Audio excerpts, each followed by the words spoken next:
Ladies and gentlemen, welcome back to Not That Bad, a movie podcast. My name is Connor, aka Bruce Banner's sad brother, the Incredible Sulk, and we are here today with a special episode. I am joined, of course, with my illustrious co-host, Mr. Gabe Tice. Gabe, how you doing today, buddy?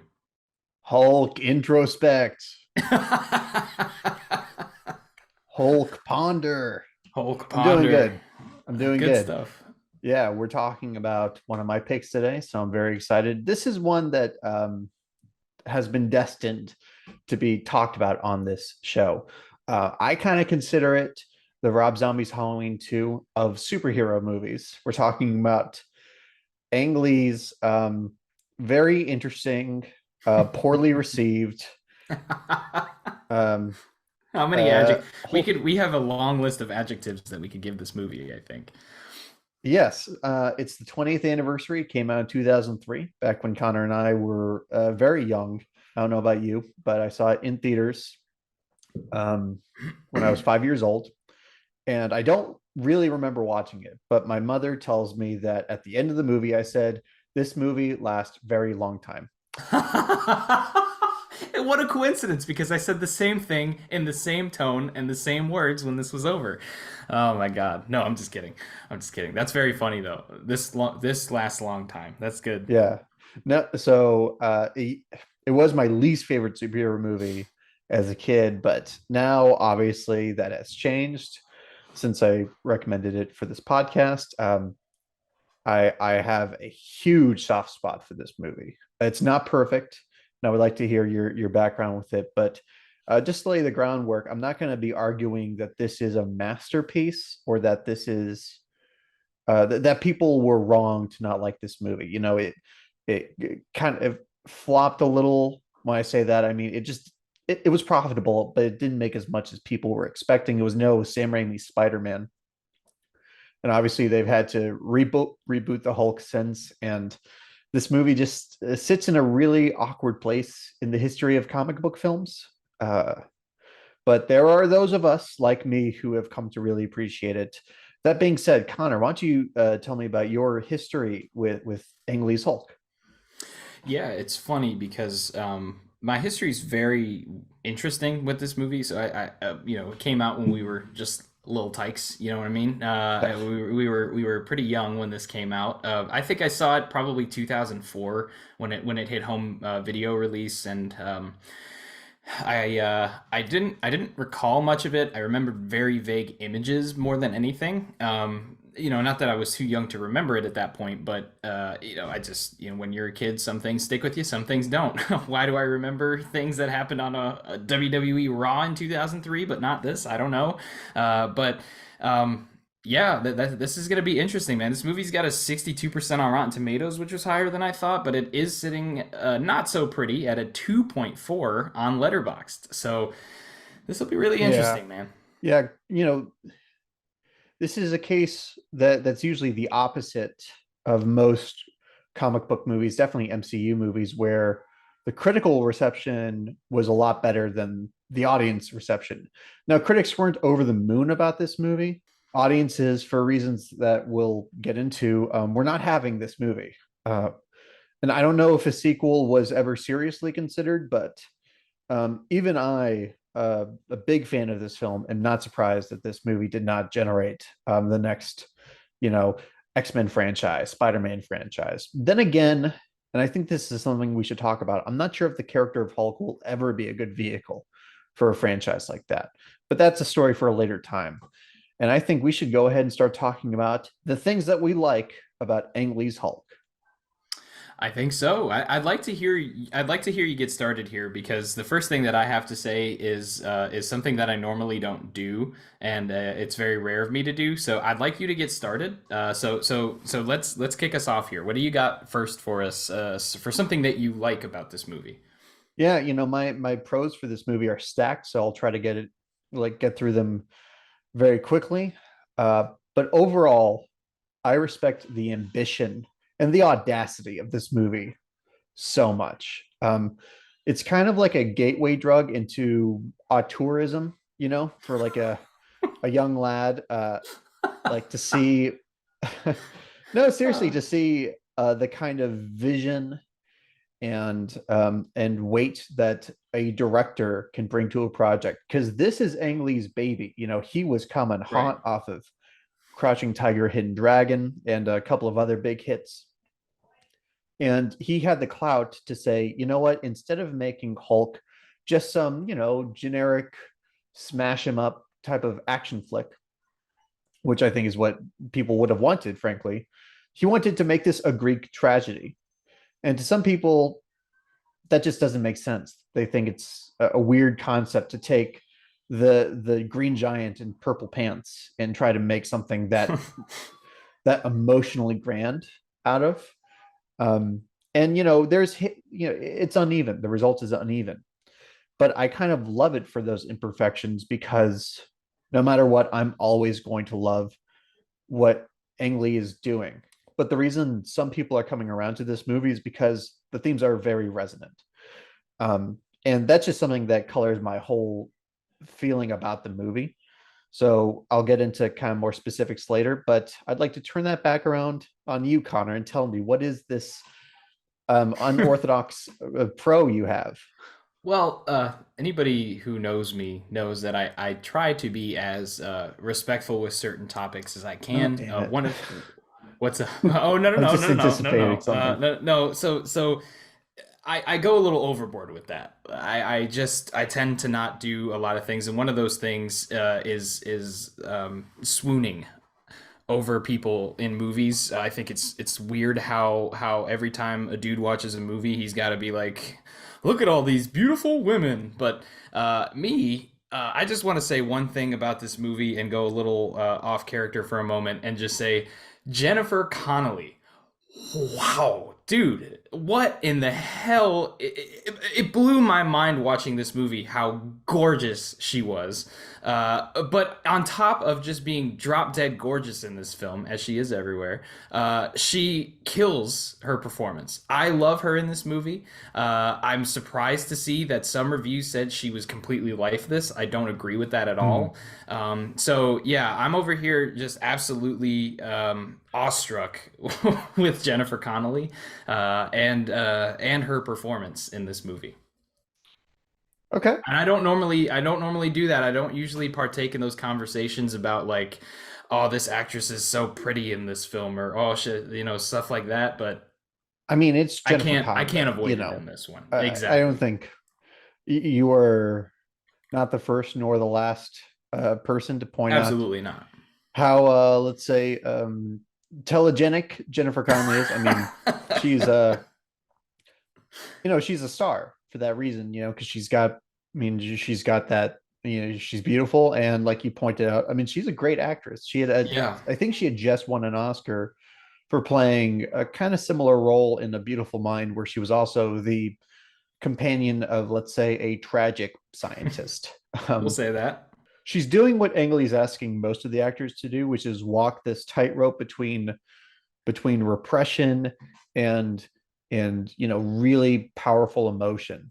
And I think she, especially in her scenes with Sam Elliott, I think she pulls that off beautifully. Um, so your simping is forgiven. uh, I'm glad. no Uh, judgment here. I'm um, definitely a simp for Jennifer Connelly, and that is not yeah. a question. But it's also really interesting to note that I feel like she's not gazed at in this role. I mean, it's not like they try to make her ugly like they do in some of these movies where they put Right. glasses on her or an ugly sweater on her or No, anything like that. they do something that I think I appreciate these kind of films when they do, because even the Marvel's films, people will say I don't really care either way, so I'm not one of those people, but they'll say that they'll definitely play up the sex appeal of their characters, both male and female characters. Sure. But in this one, they just kind of let her be herself. I mean, she's just a naturally gorgeous person. They don't put her in a And skin so is tight. Eric Bana. Okay. Well, they don't put either of them in skin tight clothing. They do show some ass for Eric Bana. No, I do appreciate that about this film because like you're not just spending the whole thing being like, wow, like they put her in a really tight, lab coat or something. I Like mean, that'd be they just weird. they just let her be her, and then they Just Jennifer just Connelly. yeah, it's just Jennifer Connelly in a film. They Yeah. don't play up any of that, and it's It's, weirdly refreshing. it's Jenny from the block, as we call her. It's just That's it's her, right? just Jenny Jenny from the from the block. block. Okay. Oh, good lord. Well, all right. Now that I we're want to done, I say that guess. we've reached a new low point if we're referencing a Jennifer Lopez song. I just want to throw that out there. But Okay. All right. Now, if we're done thirsting for Jennifer Connelly, I guess we can move on. We do can we move have to on. be done Right. thirsting for Jen? No, I'm kidding. Yeah, we're good. All right. Said the married man to the engaged man. Yeah. You're right Okay. there. Yeah, you're right Very there. cool. So let's like go to a topic that won't put us in the doghouse. Let's get Um, ourselves back off the couch with our next yeah, point. yeah. Okay. Let's talk about something that is the opposite of sexy, um, but is still great nonetheless, and that is Nick Nolte in this movie. Yeah, I mean, you're absolutely right. I just love the way Yeah, you worded that.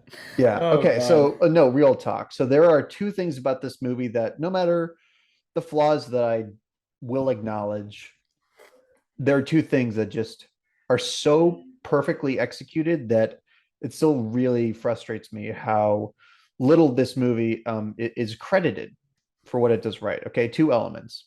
One is Nick Nolte's performance as David Banner, the psychotic scientist who mutated his son Bruce and then tried to mutate himself and became the absorbing man.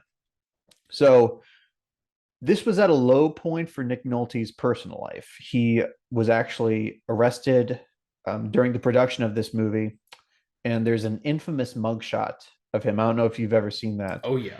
And the reason he looks like that in that mugshot with his scraggly hair is because that was his. He was shooting this movie. That was his, David Banner design. That does not change the fact that I think this is one of the most powerful performances in a superhero film ever. I I'm a huge Nick Nolte fan already, but this was the movie that introduced me to just what an actor he is.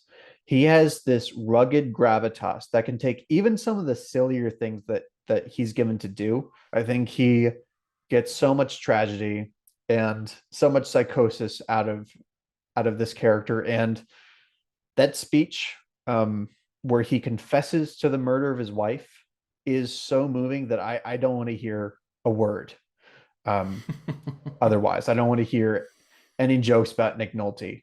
I just think this is a powerhouse performance that it hasn't been given its due because of the overall reputation of the movie, which is a crime to me. Yeah, he's one of my points in the good as well because I think one of the points that I really wanted to make was that I think an actor who was any less Nick Nolte would have made the film feel really uneven with that character because there are scenes where like you really hate this guy, and then in the next scene you feel bad for him, and he kind of switches that on a dime. Like there, he literally sends a bunch of mutant dogs to kill Jennifer Connelly in one scene, and then in the next he's making you feel like like you feel genuinely terrible for this guy who seemingly killed his wife in accident, even though he's telling a story about wanting to kill his son. He just has this way of playing this tragic character that just works, and he's not he's not my personal favorite performance of the movie, but he is very close to it, and I think that monologue he delivers in that little chamber where they're meeting, where Mm. Bruce is kind of stuck down in the chair, is just, I mean, I was hung on every word of it. I mean, that is the highlight of the movie to me. That whole last 10 minutes. I know some people really hate that. I think the theatricality of it just sticks out to them as I don't know, they find it laughable because they think that this movie takes itself so seriously, and then it becomes this thespian showing. But I think that's the thing. This is a Greek tragedy, and Nick Nolte's performance is a key ingredient to that.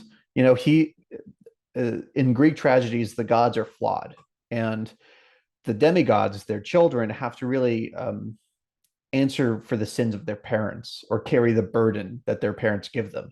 And that is so perfectly demonstrated with Bruce's relationship to his father. And I just think it adds so much weight to everything, like Bruce's his repressed memories, his mysterious past, the fact that he doesn't even know his name is Banner. I love the fact that he doesn't learn that until like 30 minutes into the movie, and Nick Nolte is the one who tells him in that really fantastic first scene between them. Let me start gushing about a performance that I love in this movie, which is Sam Elliott. Oh Uh, yeah. I think the guy kills every scene he's in. He just, it's amazing because like when you think of Sam Elliott, like at this point in time, like you just think of like, wow, this guy's got a great voice for some Ford commercials. You know what I mean? Like it's really what you think about right now, and you think of like the jokes. I think like a lot of our childhood was like him being made fun of on shows like Family Guy, where they talk about Sam Elliott's voice, his deep country voice, and then you see how well he does in this movie. And I think just like with Nick Nolte, it's a crime that people don't talk more about his performance in this. His character, I've seen people say things in reviews, and I'm not going to agree or disagree with any of them. I think his character overall, his motivations, the things he does, are hit or miss throughout the film as a whole. But there wasn't a single time in the movie that I did not buy a part of his performance. There's not a single time that I wasn't feeling something that the man said. He just killed it for me, and I'm curious to see if you also appreciate Sam Elliott in this movie. Oh, absolutely. And I think he is the best thing about this movie to a lot of people. And you talk about his character's motivations, and yeah, they're hit or miss. But if I can, if we can be fair to Ang Lee, Sam Elliott is playing one of the most one-dimensional characters from comic books. Thunderbolt Ross, to me, is just one of those sort of um, really dated characters. The controlling military man with a hot temper. He wants You've done pissed off all the Thunderbolt Ross fans out there. all the stands. Um, They're no, coming and for and us. and I'm not saying, but that's the thing. I mean, Sam Elliott made that character work. He brings humanity to him. Right. I actually love his relationship with Jennifer Connelly. It's toxic in a similar way to Bruce and David, just on a smaller scale, because this movie is so much about control and autonomy. And these two people, Bruce and Betty, um, clearly don't feel like they know themselves or have control in their own lives, particularly Bruce, which is why the Hulk is such a great metaphor. It's not just his rage; this, um, it's the darkest part of him that he tries to keep repressed until he loses control. And critics noted that this was a very a transparent metaphor for, let's say, bipolar or other, you know, mental illnesses. And again, not something that people want from a Hulk smash movie back then. But now I think that has aged so much better. I mean, I think if A24 made a Hulk movie, it would have turned out pretty similarly. And I guess that kind of leads me to my next point, which is the other big thing that I will always treasure this movie for, and that's Danny Elfman's score. So before, in a previous episode, we talked about Danny Elfman, and there's this accusation against him that he just keeps redoing the Batman score for his whole career. And I said that was demonstrably untrue. This score to me is the finest work he's ever done. It is one of the most haunting, moving, emotional, mystical pieces of music that has ever been composed for a film. I literally listen to the score all the time. I mean, I Huh. rewatch the movie regularly, but I listen to that score all the time, especially when I'm writing, and I'm trying to reach a similar emotional height. Um, and that's why there are some scenes that on their face do not work, or at least they don't work well. But that score, it does as much heavy lifting for this movie as, let's say, a John Carpenter score would do for, one of his projects. Famously, the original Halloween didn't test well until he put the score in. I definitely don't think you're crazy. I will say that like it's not something that made an impression on me, and that's maybe because I wasn't focusing on it as much as I should have. I tend to be a score appreciator, especially when it comes from I mean such a fantastic composer. Score is so much about the feeling, and it helps control how the film feels throughout. And so if you feel very strongly about a film, like if you have emotional connection like you do, um, I know it's going to resonate with you more. So definitely not overstepping with your gushing about it, but it didn't personally connect with me in the same way. This is an enigmatic film. Would you agree? Oh yeah, I Um, mean, it's funny because like you said at the beginning of the episode that this film is kind of like on an island when you kind of compare it to what the Marvel films are now, and then like even back around this era, like same general decade, a decade not counting like 2000s, just decade counting in general around this time period. You have like the X-Men films, and you have the Blade series, and you have things that are like pretty well remembered, aside from Blade Trinity. And But this kind of belongs in the category of like like the two Punisher films that came out close to this, where like people don't necessarily remember them fondly. Marvel likes to pretend they don't really exist, but they're still out there. I think this and Punisher Warzone are so much in a similar category, and I never thought that would come out of my mouth, but in the eyes of audiences, they are in the same grouping. that breaks my heart so much, but I see your point. People say that this is a slow movie, and it sort of is, but it isn't. What this movie is backloaded. Because once that first Hulk transformation happens, there's like action at least every 15 to 20 minutes. There is a stretch out there in the desert where it does drag a little for me, but you have this whole section after he's hulked out after he's in this tank or whatever. They're making him have bad dreams, and he just goes on this rampage for. I mean, that sounds very trivial, No, but I get it. it's very epic when it happens. But yeah, he goes on a Hulk rampage for 40 minutes. He just takes on tanks and helicopters, containment foam, you name it. And there's something that people very much misunderstand about this movie. People call this a humorless movie. That's really not true. There's a lot of humor. For some reason, that humor only comes out when he's the Hulk, though. Like when he's hulked out, there's a lot of physical humor that some would call inappropriate. I think Ang Lee thought the containment foam thing was funny.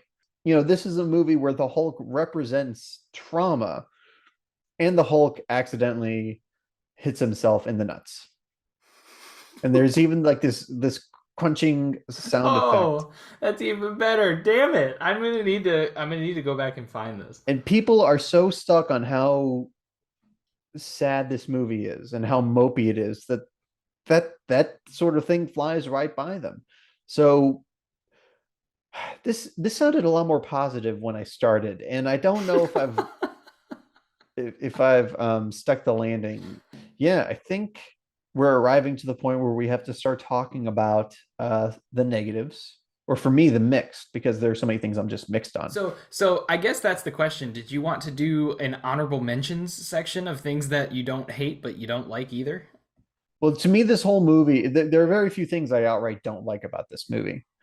There are things that I love in theory that don't work as well in execution. Let's Okay. start small and we'll get bigger. Okay.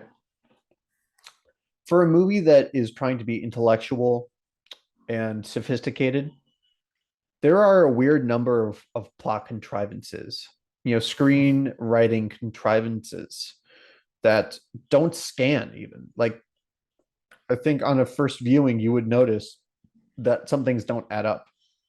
For example, David Banner gets released from jail right before his son accidentally gets exposed to gamma radiation, which unlocks all of those dormant mutant genes inside of him. What are the odds? What are the odds? And what annoys me is there was such an easy fix to that. Okay, here's what they should have done. David should have sabotaged that experiment and um, gotten Bruce exposed to gamma rays intentionally in order to continue his experiments. That way, everything would line up. There's no um, there's no 1 in a million odds sort of situation. So there are things like that that are kind of riddled throughout this. I think so. I mean, I would agree with that 100%. I mean, Yeah. it felt like they were just like audiences won't really care about the answer, and the movie's already like over 2 hours, so let's just let's just throw this in there. Hey, Bruce oh doesn't shit, turn into the Hulk for you know what another well, that's the thing. 40 Like minutes. I felt like what they did was they started writing the script and they got all the way through and they were like, great, we got all these great scenes with the dad, we got all these things, and then where they're like, oh shit, we forgot to introduce the father character. He's just there at one point. How do we put him into the story? And then they just fucking did this. And that's what it feels like to me. I know that's not what they Mhm. did. They probably thought this was a good idea. But it did feel very like, let's cram this in last Yeah. second. Oh, for That sure. part. I mean, the relationship I think was intended from the beginning. That feels that way as the movie progresses, but that part just feels like they were like, "Fuck, we forgot to write this." And really, the only thing I think was misguided throughout, as far as like obvious things, was like some of those comedic moments that you referenced before. I think that's just like not really knowing when to put a comedic moment if you're going to put one, which I'm not going to hold against a movie. I don't really care. I mean, do I want it to be a horrible time? No, but I don't think an action movie is if it doesn't have much comedy. That being said, some of the fucking directions that they took with this story are just baffling to me. First off, the fact that so they start with they start with this idea that this father passed on this, I don't even, what do you want to call it? Mutant DNA? He inherits those mutations, and those mutations supposedly lay dormant until he's hit with these gamma rays, which has always, the gamma rays have always been there, an essential component of the Hulk story, right? But like, if the gamma rays have always been this so important, then why did we need it to unlock this special DNA? I just don't, that just didn't make much sense to me. The fact that the father ended up like fucking Luke Skywalker, like from The Last Jedi, trying to kill some kid because he's scared of his potential or scared of what's going to happen to him in life.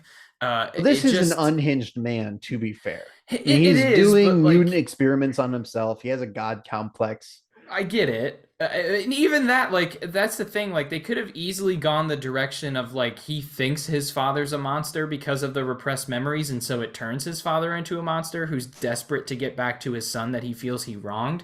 That is a direction I could have seen. But this is like, no, he turned into an evil man, and now he's trying to worm his way back in with his son, and his motivations for doing so throughout much of the movie are confusing in itself. Like he's encouraging him to turn into the Hulk more, and Well, he it just considers the Hulk to be his to be true son, him. But or his true son. Yeah. even with that, it's like then this guy's been evil. Like once it reaches that point, you're like, why does it matter? And then past that, we get to the fucking last part of the climax where his dad just turns into a fucking massive cloud and gets fucking exploded, and he's gone. There's so many moments in this story that they've drafted for this film where I was like, what in the hell are they doing with this? To me, this movie is about a lot of messy things. I think it's about some very primal urges and primal needs. And I like the irrationality, if you will, of David's character. He is just a completely warped individual. Nick Nolte's performance is what makes this all work for me so much. I think if you put the wrong actor in there, a lot of that would fall apart. I think what got me the most was like and this could be on me. This could be something that I missed, but like how is there a scene in which it's explained how he is aware that this gamma exposure is going to awake this creature within him? Because that's what got me was like he finds him, right? And like he considers the Hulk to be his real son. That's who he that's the Yeah. DNA that he passed on. But I didn't see a single scene where there was any indication of like, okay, he got exposed to gamma rays, so this is what he's going to turn into, and Nick Nolte is aware of that. Did I miss something, or is that just something that is not explained? I agree. The movie doesn't clarify that enough. All we really see from the flashbacks when Bruce is a child is that his legs turn green when he cries. See, but that's interesting because like he doesn't himself turn into the Hulk and neither does his father. So like how did his dad know something was going to happen? And it's only such a big problem for me because there were very little other things that I could draw an issue with, and I hold movies to a higher standard when that's that case. And I just felt like it comes back to what we talked about regarding his father showing up for me. It's just, I felt like that's something that could have been like, show one scene in experimentation where they do introduce gamma rays and some animal turns into the Hulk. If and how did he get these Hulk animals too?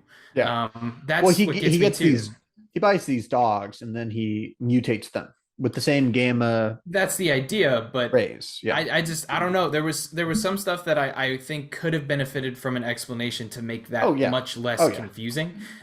Because for Well, me, like I'm watching and I'm like, okay, like it's cool that he sees the Hulk and like, but I felt like I was missing, in that scene where he recognizes that it's his son in this big green yeah. body, Which I right? think is a very moving He should scene, have had an honestly. awakening, honestly. I thought there could have we could have benefited from like, just like a widening of the eyes, like, oh shit, this is what happens when he but he's like cool, confident, and calm, like, yep, I knew this was gonna happen. Oh, I did. That's not how I read the scene. I mean, when Nick Nolte first sees the Hulk, he's hiding away in the janitor's closet. I don't even think he realizes it's Bruce at first. Because I, And I then, thought he was more so just kind of like, for lack of a better term, like a voyeur. He was just kind of watching his work. That's how I took it. it's such a theatrical movie.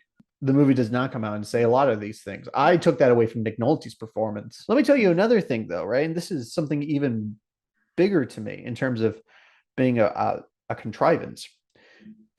Tell me the coincidence of the fact that Bruce and Betty grew up on the same army base and their fathers were rivals. 30 years later, they would find each other again because they're working in the same field and they even go out. I like the idea that people are drawn to each other, but here's a big problem there. With Bruce, you can at least say, well, his father was in this field of study. He's in his father's footsteps, even if he doesn't know it. But Betty's father was a military man. So where does she come into all of this scientific study? That sort of arrives me to my big mixed thing for this movie because I still don't know how I feel about this, and hopefully through this discussion I can form a real opinion. Eric Bana as Bruce Banner, and it's so funny. Did you know that Eric Bana is Australian? I had no idea. Yeah, so in his native accent, his name is Bana. You know, Yeah, Bruce Bana. that's yeah. I like him when he's just Bruce Banner, a reserved scientist harboring some emotional trauma. I think in his more casual scenes, especially with Jennifer Connelly, I really like him. But then when he's hulking out, he's asked to do some embarrassing things. And I think it's Ang Lee's direction. He makes these silly faces. He says things like, my heart was like boom, boom. And he goes on and on. And I'm like, I get it. I get it, buddy. You had a big heartbeat. Um, and that's why I'm so mixed on this. Sometimes I really like the humanity he brings out in very subtle ways for Bruce Banner, and other times I think he's being asked to overact. So tell me, Connor, where do you land on Eric Bana as Bruce Banner? Unfortunately, I can't be too much help because I'm also very mixed on him. Uh, I think one of the things about him is that this movie. just sort of feels like awkward for him. Like when he's Mhm. able to do some of the things that I think he's really good at. I haven't seen Chopper. I'm gonna have to check that out. But when he's able to do some of the things that I think he's really good at, he does really shine through in this movie. But there's so many scenes where, in addition to the one that you described, because the one that you Mhm. described, I laughed out loud at. Yeah. It was laughably bad. It's a pretty infamous scene from this Yes. movie. People make As fun of I it. think I think it deserves that reputation. Um, There are other scenes here and there where just like he says something and like I would just chuckle a little because it just felt awkward. It felt unnatural, or it just sounded funny, or just something. It just felt like an awkward performance overall. But I thought he had a lot of points in the film where he did really shine through with the things that he is very good at, and some of the times that he was showing genuine emotion. So I'm mixed overall. I lean more towards that. I don't love it, but like it's Eric Bana, man. Like he does some. There are things that he's very good at, and I think those do shine through in the film. it's So very interesting you say that because he has gone on record talking about how much he actually likes to play supporting roles and how he didn't he didn't feel natural taking on this role. It felt weird for him to be taking on a leading role of a movie of this caliber.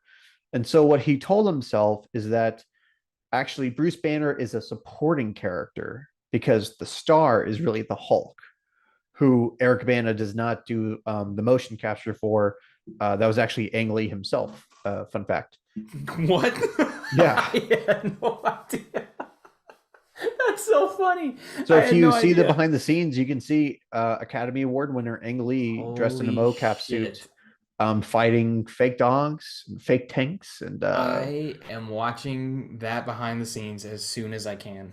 one of the audience's biggest complaints about this movie is the special effects and the design of the Hulk in this That'll take us movie. to our audience complaint section, folks. Yeah, ugly. So I think are you ready to move on to that? Oh yeah, 100%. Yeah. Let's go into the ugly. Fantastic. Because I'm ready to fight some people. Okay. Oh The shit. haters are like the tanks and the helicopters flying around trying to Oh shoot at man. me. And I'm just Oh like, jeez. we do this ugly section as a way to address audience complaints, but this was a time when there are so many complaints that I had a hard time getting it down to, Yeah. we could spend all day talking about what people don't like about this movie, Yeah, we had to which narrow that sounds down, folks. Put torturous. put it in a put it in a rolling ball, pick one out and narrow Yeah. it down. So, Let's talk about the Hulk first. People complain about the CGI all the time. They don't like the look. They don't like the tone of green he is. I've heard people compare him, the Hulk, to Shrek a lot because unfortunately Shrek came out around the same time, and that was a really easy punchline to make about this movie. I agree that in some shots the Hulk does not look his best, um, but other shots I think are quite impressive.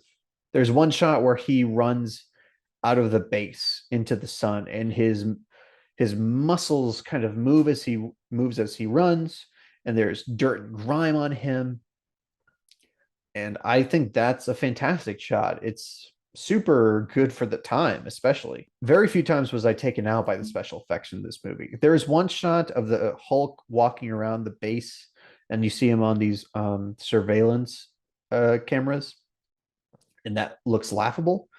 It looks like a bad PS1 game. But let's move it to you, Connor. How do you feel?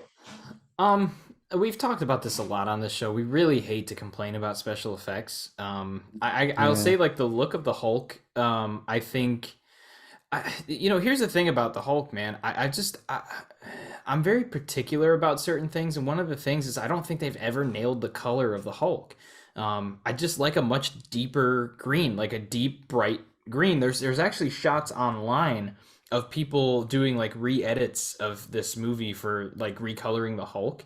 And there's like shots of it that you can see when you search this movie up. And like that's much closer to what I would have liked. Comparing it to Shrek, I think is a little harsh. I don't know that it's. I mean, you're definitely right. There's some shots where he doesn't look his best. I think the only scene that really bothered me special effects wise that involved the Hulk, and I don't even know if it was supposed to be the Hulk. I truthfully don't know what the fuck happened in this scene. But there's like a dream I think it's in like one of those dream sequences, nightmare, whatever you want to call it, It was repressed really memories. trippy, Um, psychedelic, yeah, his really trippy psychedelic hallucinations. nature documentary dream sequences. There's one where like he's in that house, his childhood house, and the door opens and there's this shadowed Hulk behind the door. I laughed Yeah. out loud at that. It was a laughably bad use of CGI. Other than that though, Ah, like even the scene ah. with even the scene like you described with the cameras didn't bother me as much as that. But I love how expressive he is. Um, there are times when it's funny, like in the containment foam scene, and his eyes are about to pop out of his head. Um, Yeah, it's a little hard to talk about how much we like the Hulk when there's a glaring example of how good he doesn't look right behind your head. look, I am when I say I love this movie for its flaws, I mean it, Yeah. and that's proof. But there are shots where I think the Hulk looks epic. I love this one stare down he has with Sam Elliott right before that big helicopter fight sequence. One of my favorite action scenes from this movie. You get to see him bite on the tip of the missile and spit it out. I'm sorry. I just want to mention one quick thing that I did enjoy about the movie that I think I didn't see in any reviews. Just one quick moment. There's a moment when they're on the bridge and one of the jets starts careening towards the bridge and the Hulk Yeah, saves it and they take that as an attack on the plane and try to fly him into the atmosphere. I thought that was a really cool scene, and I think it was really well done too. So, like as far as the effects and stuff go, so I just wanted to throw that out there while we're talking about it. But I'm continue, glad you please. mentioned that because people will say, "Oh, this isn't a superhero movie, is it? The Hulk doesn't save anybody." Well, the Hulk isn't really a superhero, if you ask me. He's a movie monster that fights with superheroes sometimes. But you He's do a see the monster heroics. that turned into a hero. You know, like if people would have accepted Frankenstein's monster, I think he could have been a hero, but people didn't accept him. Right. Well, this is a monster movie, not a superhero movie, at least. Right. And This is definitely yeah, treated more so like this is a monster. Yes. yeah, and that's the way I watch it for sure. Um, but you do get a heroic moment there, and this movie ends on something of a superhero origin for a sequel that we will never got. Um, although the Edward Norton one is considered a requel because it technically picks up where this one left off. So I didn't even think about that. do with that what you will. And technically, isn't Mark Ruffalo's Hulk supposed to be Edward Norton's Hulk? Just they Yes, recast him? Okay, so yeah, yes. this is man. Nobody ever really talks about that anymore. I Well, think they should. Edward Norton was a while ago. Uh, that Oh was yeah. the year Obama got elected, so a good Fuck. while That ago. was that long ago. Wow. Yeah, 2008. Shit. God, I remember watching that for a fucking a school class. That was a long Really? time ago. Oh yeah. Yeah, we had an assignment to watch the inauguration. That was wow, that was a long time ago. Oh, But yeah. dude, you're talking about Obama. I thought you were talking Oh about no the no no, the Incredible Hulk, Hulk. dude. I watched that Hulk movie the year it came out, and I have not watched it again since. So I don't know how I feel Same, about that movie. same. Um, Yeah. No, going back to this Hulk again. I love how expressive the Hulk is.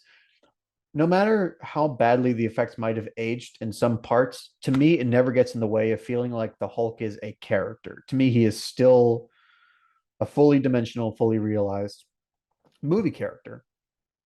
And yeah, some of the shots. Okay. Can I tell you one beautiful moment with the Hulk in this?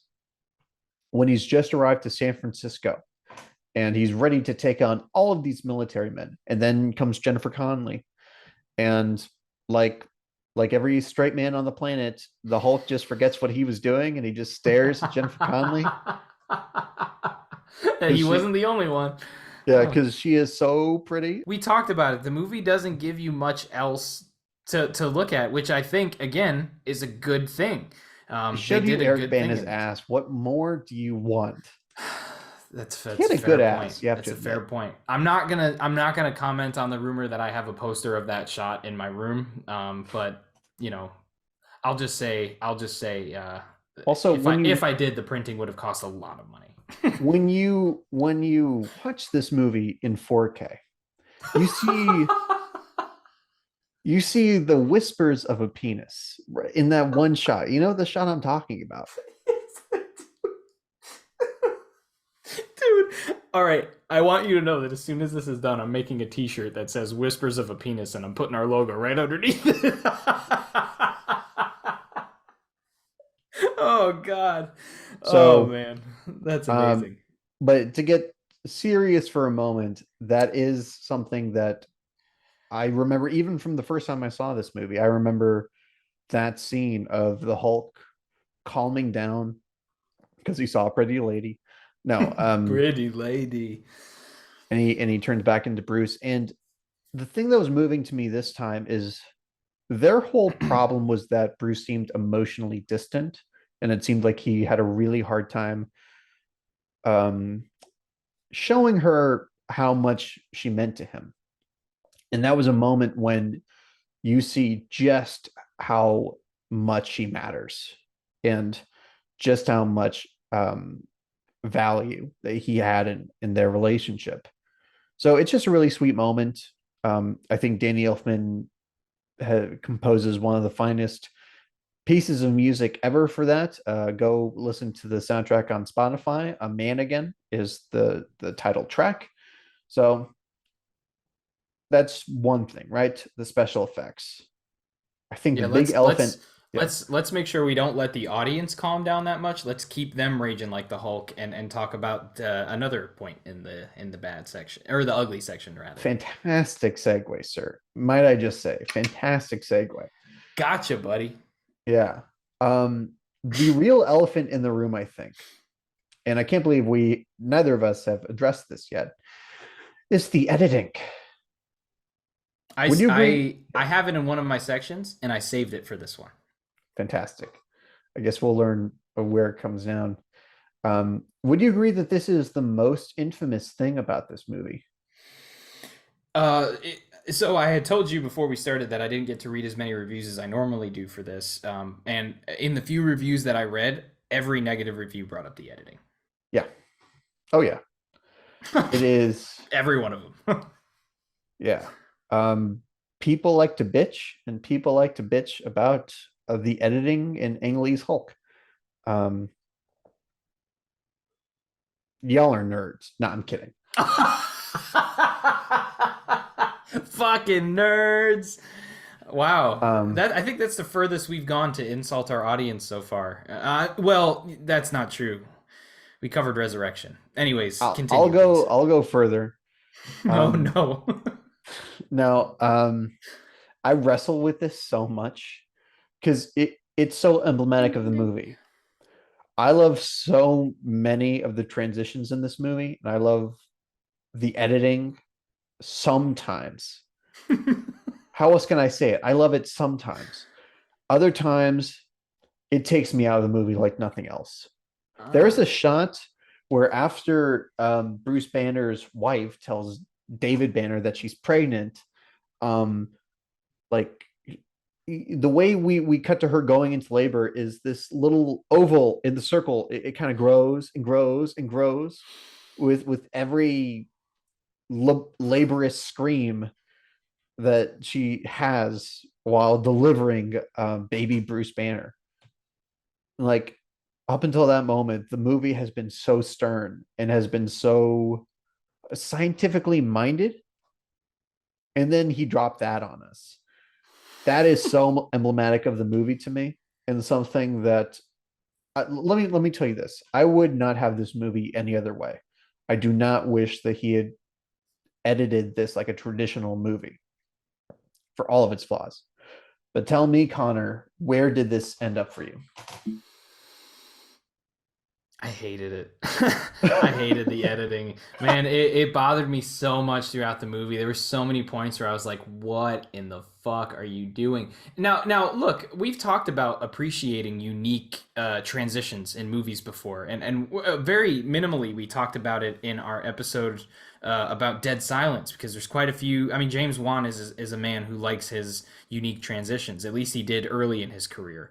But I just found it so interesting in this movie. Like I talked earlier about, I don't think anything was misguided except for some of the comedic moments, and I guess I spoke too soon because I do think that some of the editing is misguided. I think some of it was meant to sort of make it feel like a comic book, and in those moments, I do think that some of it worked. Um, but man, there were so many other moments that just did not work for me. And overall, it just made the movie a little bit tougher to get through because there were so many scenes where I was just like, what is going on right now? Why? At one point, I'm not kidding. So I paused the movie for just a brief moment. I had to go get something and come back. I paused it for a brief moment. When I unpaused it, I thought my TV screen was malfunctioning because there was a little slit of Nick Nolte's eyes across the top Yes. of my screen, perfectly aligned with when I paused the movie and it just like cut to this scene that looks like it's incomplete. Like what we're seeing underneath looks incomplete, and at the top of the screen is Nick Nolte's eyes. And I literally said out loud, "Oh my god! Oh fuck! Did I break the TV? What the hell's going on now?" And then it faded away, and I said, "Nope, they intended it for it to look that way." It was perfect timing, but it also made me realize as I've been watching it, like how many glaring issues I have with the editing. So besides the issues I had with the story choices, this was public enemy numero uno for me. Really? So Yeah. there weren't any of the transitions or the comic book layout stuff that worked for you. No, some of the comic book layout stuff worked. I think there's a few moments in the film where it did work for me. Overall, I think like if you're gonna do something comic book style, I'm much more of a fan of the editing of like, and this is a much different movie, so I don't think it should be exactly the same. But like a movie like Scott Pilgrim, I think of when I Mm-hmm. think of like cool ways to implement a comic book style to a movie. I think there are a few moments in this where it does work. Or by the way, Trick or Treat in the horror side, they do Yeah. implement some comic book features too. But I just don't know that I appreciated it in this as much as I should have because there were other moments in the movie where the editing was just so jarring that you're like, what the fuck are they doing? For me, I know for you, you liked it. I know you would not see it any other way. Acknowledge that some And of it is honestly, awkward. well, and that's the thing. Like, I was listening to you talk about it, and I love the fact that it's something that you don't want to see the movie any other way. I mean, it shows you that they accomplished something with it. They took something that could have just been out of the question of conversation, whether it's a pro or a con, and it introduced it in a way that's divisive. Whether you think it's something that's not very good, like seemingly most of the audience did, I tend to side with them, or whether it sort of either enhances your enjoyment of the movie or is just a part of your enjoyable viewing experience, which it was for you. So I appreciate it for that, Yeah, I mean but it's not a black and that's white as far thing. I as my mean, appreciation goes. the messiness of the movie is part of its charm to me. And that's It fine. That's is fair. it has this like frustrated energy. It lashes out. It's kind of Um, frenzied in a way. Frenzied is a great way to put it. Um, and just sort of, I think they more than trying to emulate a comic book world. I mean, they were trying to emulate comics for sure, but I think they also were trying to take you something into the mind of the Hulk, into the scattered psyche, where things are glitching, things form together. You know, my favorite editing choices are where his memories are blending together. I actually really liked that shot of the door opening to reveal the Hulk standing there in shadow. Oh Um, no. I just shit all over it earlier. no, I mean Sorry. you're Sorry, absolutely buddy. right. It's an effect that doesn't hold up, but the metaphor, the symbol of see, I didn't take it to mean I didn't take that visual to mean, oh, that's the Hulk, literally the Hulk. It was visual symbolism, not literal.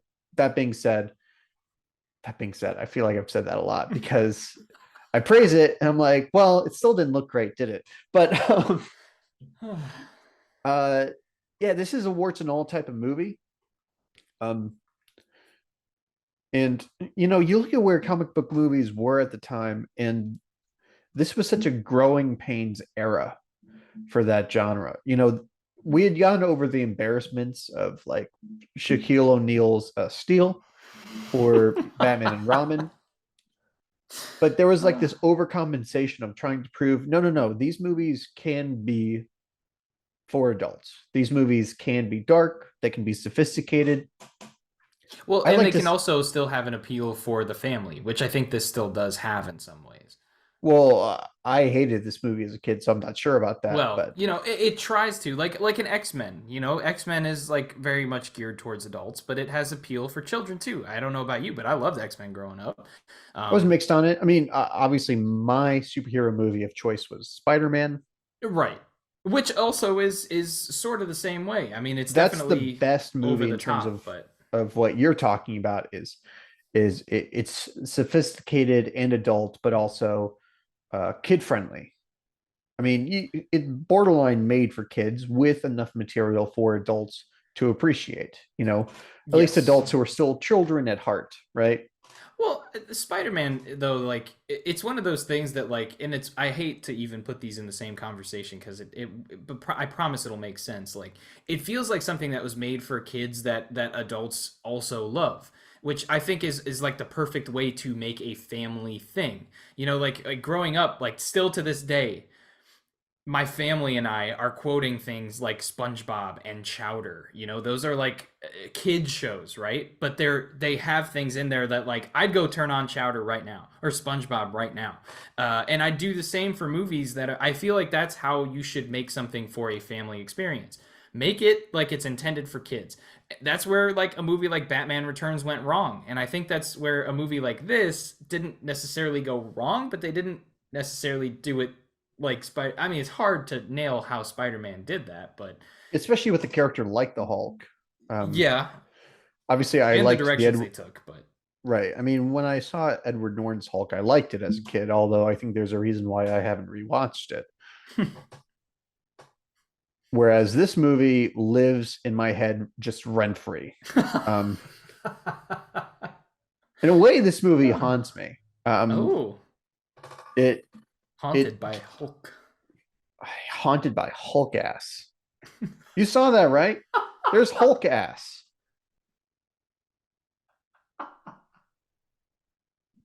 Oh God, move on, move on. Oh Move shit. on. Okay, you don't want to Oh talk about God, Hulk I'm gonna ass. laugh too Very hard. suspicious to me. I'm gonna laugh too hard. I'm gonna pass Okay. out in my chair. Oh God. Finally, I think we need to talk about the general reputation of this movie, which is that Yes. it takes itself way Oh too yes. seriously.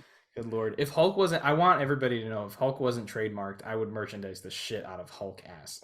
I just want haunted by Hulk ass would be at the top of a merchandise store if I had a choice to make. But yes, this a common complaint about this movie is that it takes itself far too seriously. Something we are not going to be accused of during this podcast.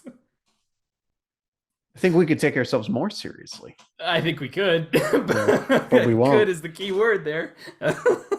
Hey man, we got to keep up the very bad takes part of our intro. Now it's a part of our brand. We got to do it. Yeah. No, I've heard this movie called humorless, joyless, slow, boring, and brooding. You know, again, I think people missed the part where the Hulk accidentally hit himself in the nuts At least I with did. with the tank, um, and I think people do not realize that Ang Lee is trying to be funny in a lot of these cornier moments. This movie, when I say it's a great tragedy, it's not just tragic. It's not just like somber and moody. I mean, those Greek tragedies are these mega theatrical, melodramatic spectacles, right? Um, and emotions are turned up to an 11. So that's what I mean when I call this a Greek tragedy. I mean, this could be performed in an amphitheater. Get Lou Ferrigno back, and and get Nick Nolte, and we can turn this into a fantastical stage play. Yeah, and this is where I'm really going to go to bat for this film, because there's more that I'm going to say, so, sort of to elaborate on some of their point when I talk about my final verdict, because I want to save some of that. Like you said, I've been playing my cards real close so far about where I'm going to land at the end of this, and I want to keep it that way. But Okay. for now, what I will say about this is that I think one of the things we talked about in our episode about Nothing But Trouble was you defended Dan Aykroyd's right to be over the top and to be weird. And I'm going to defend any movie's right to take itself as seriously as it wants to. Now, granted, there's times where it will be laughable. I mean, we talked a little bit at this point. This is out, so go check this out. But we talked a little bit about that with the first Leprechaun movie, where there's several moments where the film takes itself a little bit too seriously for the content, and that content ended up being taken less seriously as the series progressed, and that ended up heightening people's enjoyment of the films as far as like a so bad it's good type thing. But it's hard to find that, and I think this is where we see the audience score being so low for this movie, is that it's weird because like it's not one of those movies where you would throw it on during a so bad it's good, similar to like the Hollow Man. If you think it's a bad movie, you're not going to think this is so bad it's good. But on the other side of that, if you think it's a great movie, then you're not going to see or appreciate any of the complaints that somebody has about the things that people take. People say this movie takes itself too seriously about. So I think overall, there are parts of the movie that feel like maybe we could use a little bit more lightening up. Maybe give us a little bit more levity, give us a little bit more like happiness.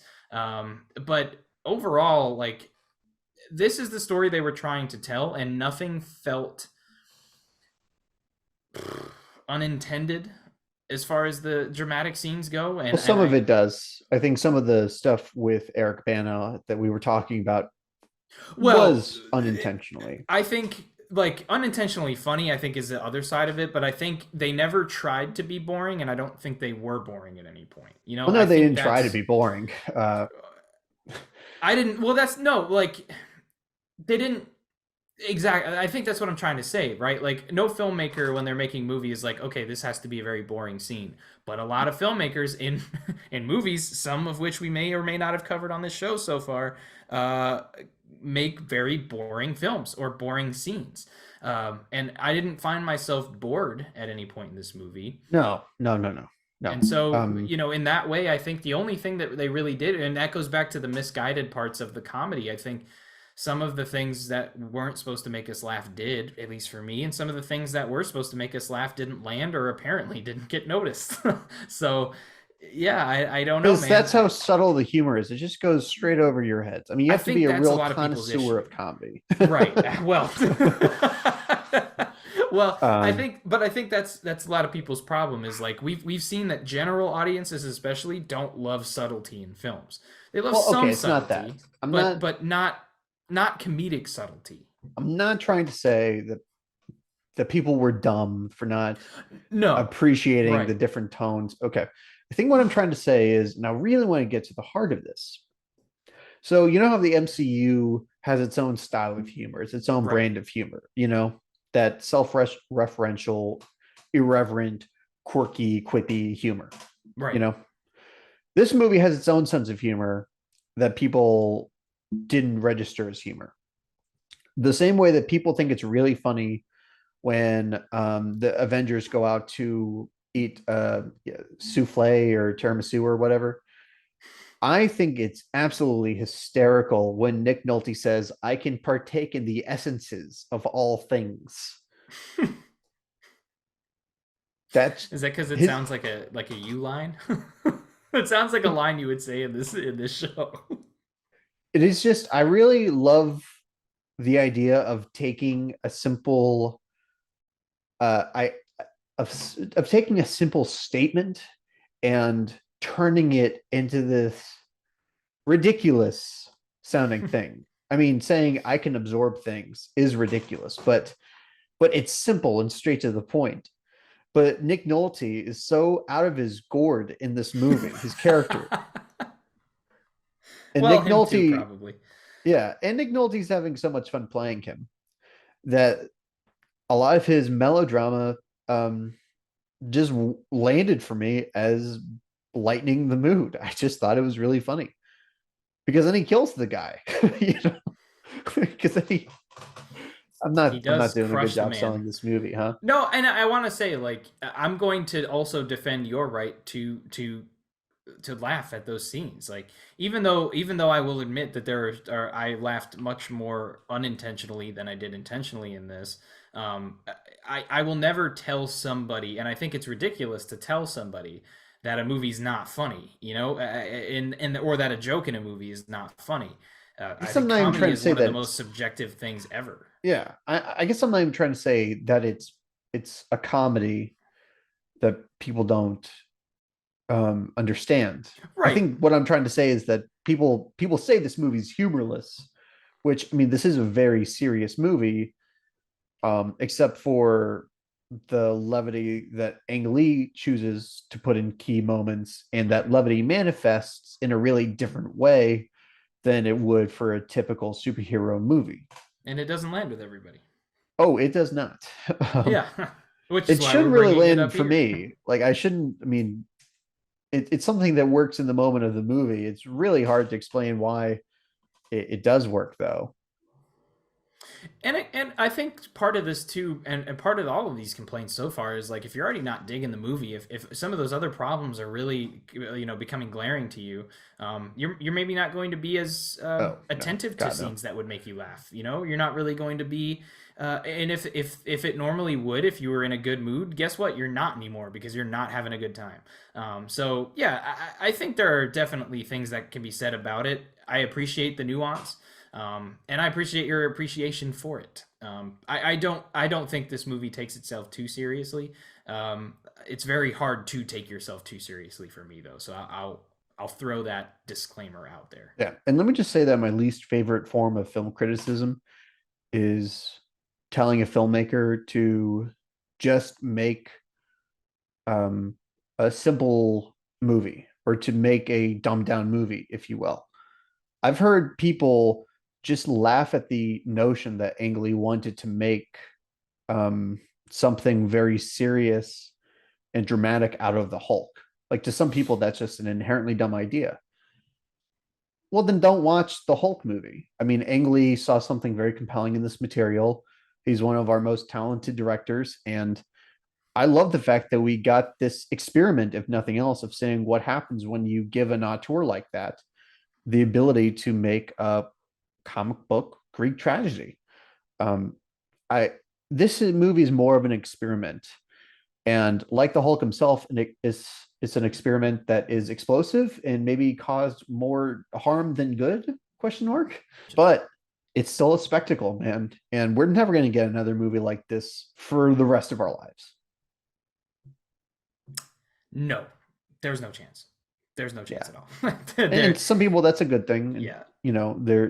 they're rest assured we will never see a movie edited like a comic book again. We'll never see somebody die in an explosion by getting a white comic book panel drawn around them, if you know what I mean. It's a fair point. Yeah, we didn't It's a even very talk fair point. about that guy Talbot, which is another complaint about this movie. People just don't like that character. Um, but see, he's not the main villain. No, he's Nick not. Nolte's the main villain. Yeah. So I don't care if you have a one-dimensional asshole in there to cause problems, at least as long as he doesn't get in the way of what's really going on dramatically. And he he gets the biggest laugh out of me when he see it's so funny when he approaches this giant green monster and says, "This is gonna sting a little, Bruce." Uh Huh. The part that got me, honestly, I had me laughing was when Hulk like kicks the shit out of this guy, right? Like throws him out a window, does all this stuff. oh yeah, But the part that made me laugh the most was like he's already down and he just like picks him up again and chucks him at a guy. And, like I don't know, it just made me laugh a lot that I he approved. just picks up this possibly dying man and just throws him at another human being to get out of a situation. It worked so well. Um, And yeah, I don't think that's a bad character at all. I think he had the potential to be, especially if he would have gotten more screen time. Like I remember thinking during the scene where he's like threatening Bruce in his office, like I was like, "Oh my god, this guy's going to be a fucking drag on this movie." But I don't think he was by the end. I think they let us kind of get away from him for long enough that he didn't bother me. Yeah, he only So comes yeah, up when the movie needs him, to be yeah, fair. I think so, and I think he does his job. Now let me call question. Let me call something that guy says into question. At some point, Talbot calls Bruce penniless. Okay, if you have that house in San Francisco, Dude, oh my god, this is a problem I have with so many movies. So I mean, many movies. this movie actually dared to try to trick you into thinking that this San Franciscan suburban man was poor. No, no. God, this and those like you ever seen those HGTV shows where they're like, I'm a stay-at-home mom. My budget is $32 million. It's like what what? And then this is the same thing. It's like, these movies that like pass off like, oh, here's this poor person and they live in a fucking mansion, or at the very least, like one of the things that's always killed me is like Halloween is supposed to be this like very middle class like horror franchise, right? Like the people that are being haunted are not, or haunted. The people who are being hunted in those movies are not rich by any means, but like especially the later movies, like those houses are like 2 or 3 stories a piece, and like in the Chicagoland area, like good fucking luck. I lived in a 800-foot square house growing up that sold for over 300K. Yeah, Okay, so yeah. like that's not happening. In the first Rob Zombie Halloween, don't the Myers live in a two-story house with a pool in the backyard? Like Now we don't know how this they is the got shit I'm that talking house. about. We don't Well, know how they right, but got that like, house. but that's the kind of shit that we're talking about. It's just like these movies. I'm not gonna hold it against the Hulk specifically because so many movies are much more egregious with it. But yes, it's not a major problem I have, but it's an easy No, yeah, of nitpick. course. It's an Yeah, I easy mean, it's nitpick. just Yeah. just a thing to joke about. Um, yeah, I mean, we've really covered the ugly, and I think I've demolished all of my opponents and uh, proven my superior intellect. So I think we're ready for a verdict. I think I'm ready. Are you ready? Okay, I have been ready since 2003. You Um, were born ready. wow, what a movie! I marvel at this thing more than I enjoy it, Ah. probably. Um, it is corny, it is goofy, it is melodramatic, it is awkward, and it is overthought. And I love every second of it. Uh, did Ang Lee make some mistakes? Maybe. Maybe he made the mistake of loving his craft too much.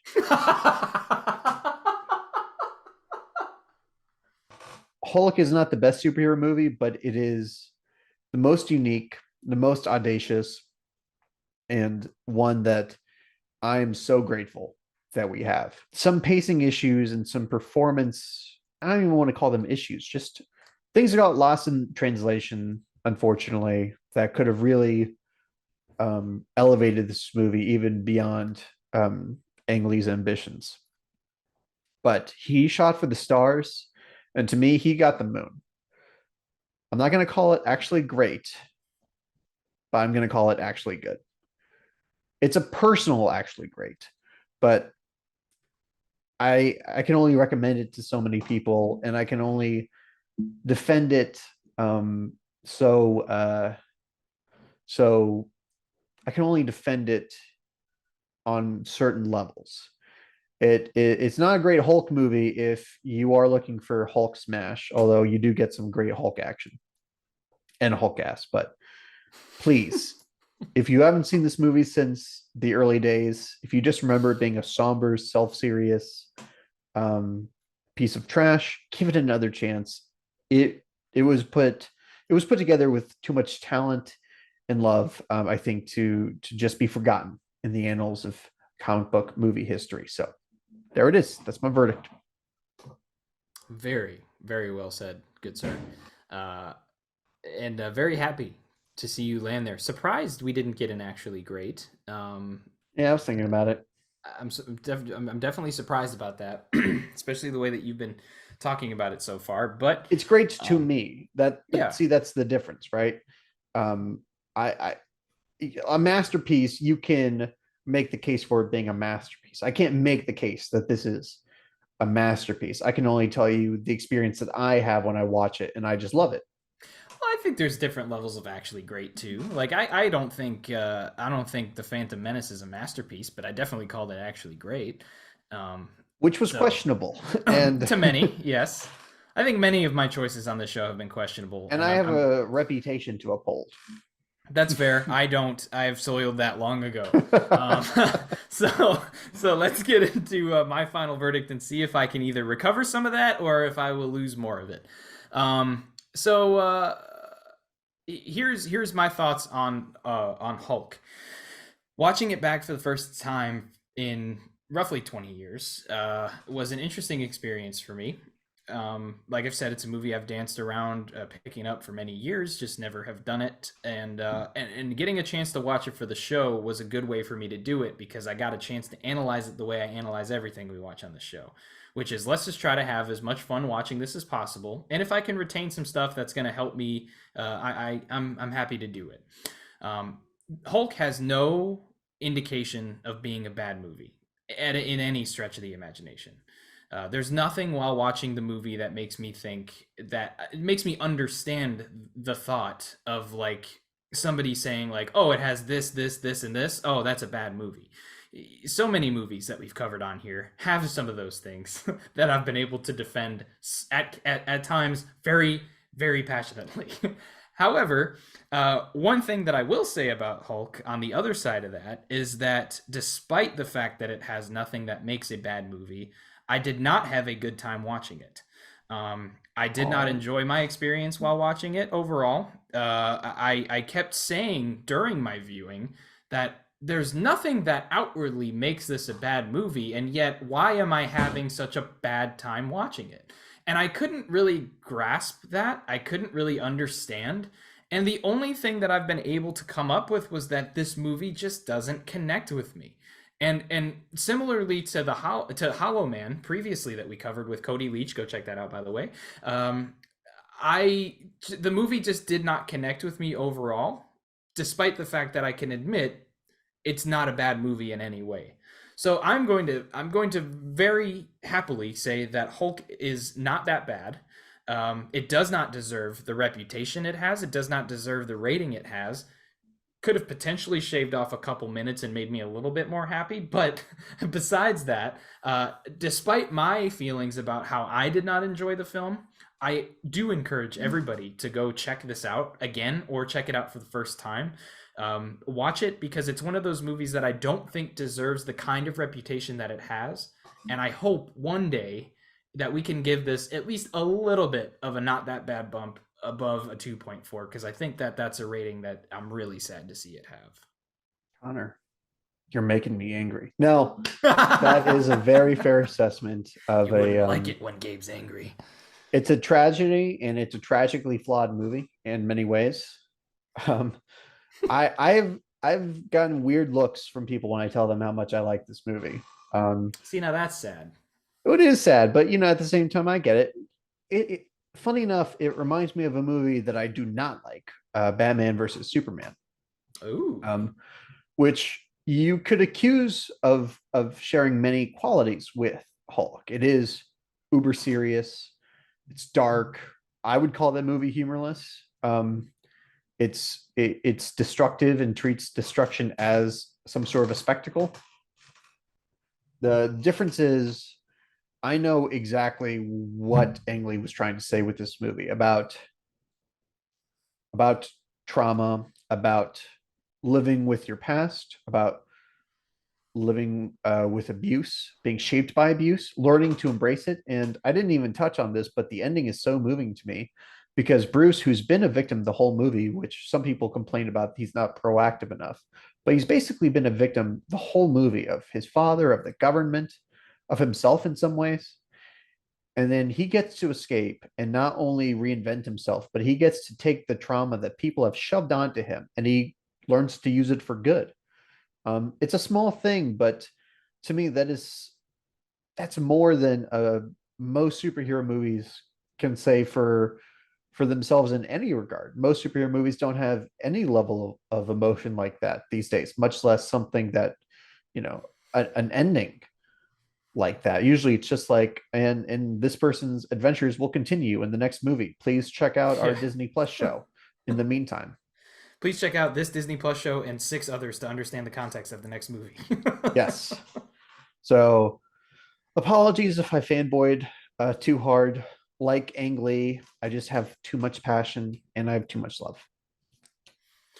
Well, speaking of too much passion and too much love, I hope that's something that our audience is feeling for us right now because we have a lot of opportunities for them to continue to support the show despite our immense appreciation for the great things that our audience has done for us so far. Thank you all for listening to this episode and so many others. If you like what you hear, you can subscribe, you can like, you can comment, you can share. But even better, you can come and follow us on social media to see updates about new episodes coming out. We are on Facebook and Instagram at Not That Bad Pod, and on Twitter at Not That Bad M as in movie, P as in podcast. And you can also find us somewhere else. Gabe, would you like to tell them where else they can find us and some things about it? Well, you can find me at my home address. My no, You can you find me can. on a street corner near my house, screaming, just screaming, not saying anything. No, Well, if you would like to support us, which I don't know why you would after this episode, I but don't know why you would at all after everything we've done. Our sins against the movie world have not gone unpunished. if you do want to throw your money away on us, you can find us at Patreon at patreon.com/slash not that bad. And we have several tiers that you can join and receive a bunch of different rewards. You can see our specials. We're recording a whole ass special defending the Leprechaun franchise of all things. Yes, we are. And before that, we recorded some defense. I don't know how we did this, but we defended the Super Mario Brothers movie from the 1990s. We's a So if strong you word there. so we have a goal of getting to $100 a month so that we can start doing this weekly instead of just bi-weekly, so we can turn this into a weekly buffet for you all. And of course, we would appreciate any form of support. If you just share the videos, if you just give us a like, subscribe, follow, whatever, just spread the word of Not That Bad and bring people to us, you know? Bring us the people. No, then Yeah. that's the thing that we want to stress of importance too. You know, even though we do plug the Patreon on the show, which you could subscribe at any tier to get any of our specials, we do plug that. But in all seriousness, we appreciate all of the support that we get, monetary or otherwise. And we just hope that you're digging the show, you're enjoying some of the improvements that we've been making along the way. Hopefully, you're liking the new intro because you know we're pretty happy with how the show's been moving and you know, you got some feedback for us. You got some movies you want to see us cover. You got some specials that you'd like to see. Leave it in the comments. Send it to us on social media. You know, we're happy to interact and we're just happy to be here. We're just happy to still have our homes not be burned down from our terrible takes on this show. So thank you, everybody. Fantastic. All right. And I think we're gonna take our leave here, and we're not gonna turn this into some sort of comic book and uh, try any of that because why would we? That would just end in disaster. We're just gonna do a normal, basic outro. Oh, This okay. is how it's done, Ang. No, Call out Ang Lee. Oh my God. why don't you get Oh, your good two Lord. Oscars and fucking fight me? All right. Shove him, Ang Lee. So, wow. I just Ang Lee, man. Oh my god, that's so terrible. I'm so sorry, Ang. We just end our episode bullying like a highly acclaimed director. Oh, that's great. I think we should do This is that to gonna. end every episode. This show's been great for our reputation so far. Yeah, I can really see my career taking off Yeah. after Ang Lee listens to this. Oh fuck.